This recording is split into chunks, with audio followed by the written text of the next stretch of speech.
Hi everyone, welcome to the Highlights from Ukraine podcast, your daily audio summary of the latest news reported in the Ukrainian media. My name is Artem, and here is the news. For 816 days, Ukraine stands strong against the forces of the Russian invasion. Yesterday, Russian forces conducted several massive strikes against the city of Kharkiv and the region, reports Deutsche Welle. In the Kupiansk district, 5 civilians were killed as a result of Uragan multiple launch rocket system strikes against the villages of Novoosynove and Kivsharivka. 3 men and 2 women were killed. Another 9 people were injured. At least 6 people were killed, including a pregnant woman, and 28 injured in a morning strike against the recreational facility near Kharkiv. Among the casualties is an 8-year-old child who received minor injuries. A police officer and an ambulance paramedic came under secondary fire when they assisted at the scene. The Kharkiv Oblast military administration said that Russians used 2 Iskander-M missiles, launching those in a tactic of double strikes, when a second attack comes after the first to allow first responders to arrive at the scene.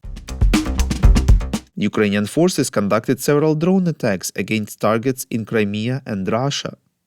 According to the Ukrainian Navy, Russian minesweeper Kovrovets belonging to the Russian Black Sea Fleet was destroyed, reports Espresso.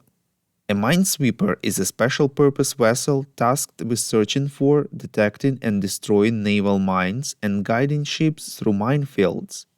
The destroyed ship had been modified and differed from its Soviet predecessors in having more advanced mine detection and destruction equipment and a lower acoustic field. It was 61 meters long and had a crew of almost 70 sailors. On the night of 19th of May, drones of the Security Service of Ukraine attacked the Kusherivska military airfield and the Slaviansk oil refinery plant in Russia, reports RBK Ukraine.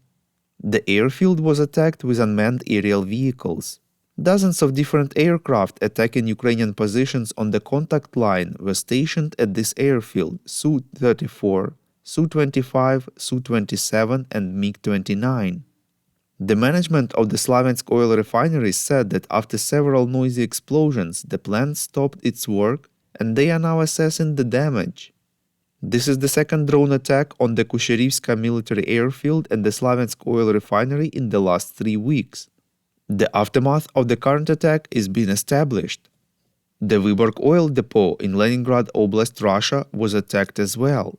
The Defense Intelligence of Ukraine used drones with 3 explosive devices to hit vertical fuel tanks at the facility used by the Russians for military purposes. We would really appreciate if you could rate us, ideally with 5 stars, and leave a glowing review in the app where you are listening to this podcast: Google Podcast, Apple Podcast, Spotify, and others. This really helps more people to find out about the highlights from Ukraine and truth about Russia's invasion. British Defense Secretary Grant Shapps said that during May, Ukraine would receive 100 missiles for air defense from the UK, reports European Pravda. He called on allies to speed up the provision of military aid to Ukraine against the backdrop of Russia's offensive in the Kharkiv region. Shapps reiterated that everything important and valuable to the Western world would be at risk if the invasion of Ukraine ended in victory for Vladimir Putin. According to him, since the beginning of this month, Britain has handed over 80 air defense missiles to Ukraine, and another 20 should arrive by the beginning of June. Shapps added that the cost of British aid to Ukraine in 2024 will amount to £3 billion. Thank you for listening to the Highlights from Ukraine podcast. We're a commercial initiative of just 2 people, and we need your help to grow. Share information about the podcast, rate us in the app, subscribe to our Patreon. With your support, we are getting better.